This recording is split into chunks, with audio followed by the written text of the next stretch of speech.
So in this work, we study pruning over-parameterized networks for image generation.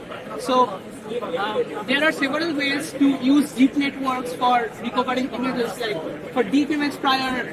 So deep image prior networks are very highly over-parameterized networks, which you actually train the network to fit the noisy image, but the problem is that these networks are very over-parameterized, that the number of parameters are much larger than the number of image pixels. So when you train these over-parameterized networks, at the end of convergence, you actually make the training loss to be zero and you overfit to the image noise. But somewhere in the middle, due to the implicit bias property of the CNN, there is a good point where you get an estimate of the clean image. So here we try to address this problem of overfitting by pruning the image generated network at initialization.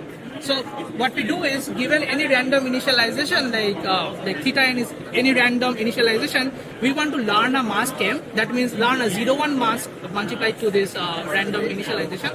And the way we do it is by deparameterizing the mask as an output of a Bernoulli distribution with a mean p, and then we learn the mean p of that Bernoulli distribution using this fashion by Gumbel's softmax trick. And after we get the subnetwork of this loss function, we use that mask subnetwork to train the subnetwork to convergence.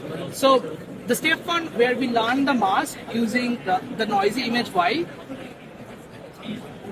the takeaway is that even when you learn the mask and you apply the mask at any random initialization, you already get a good low frequency version of the image. So you do not need to train the network to convergence to get an estimate of the image. Even masking at random initialization gives you a very low frequency version of the image.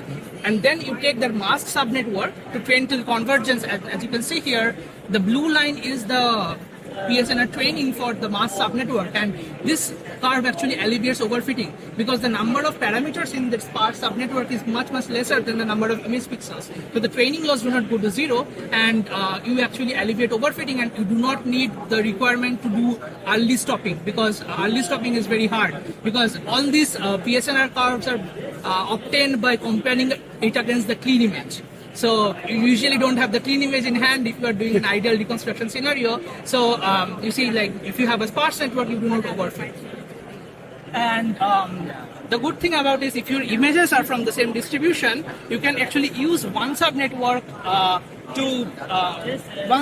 mask to denoise another image. So suppose you get a subnetwork using this Lena mask, Lena image, and you already obtain a good low frequency version of the Lena at initialization, you can use that subnetwork to denoise other PPT images. So this is like the transition of subnetwork training, where you start from that mask initialization and then you train to convergence and alleviate overfitting even on another images.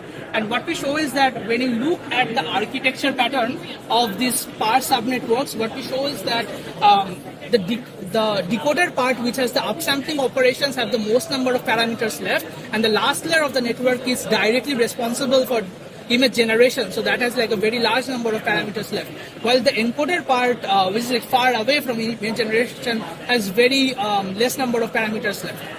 And this architecture pattern is also shown for various sparsity levels, where if you have like a very high sparsity, that trend is also kind of being fulfilled. And there are certain works that actually use only the decoder part of the image to generate networks. Our experiment suggests that if you really have a very limited budget of parameters, you should always focus more on the decoder side. So you should have more number of parameters on the decoder. So feel free to check our work. So all the code and the sparse subnetworks are in this GitHub link. And if you have any questions, I'm happy to take. Thank you. Yeah. Okay.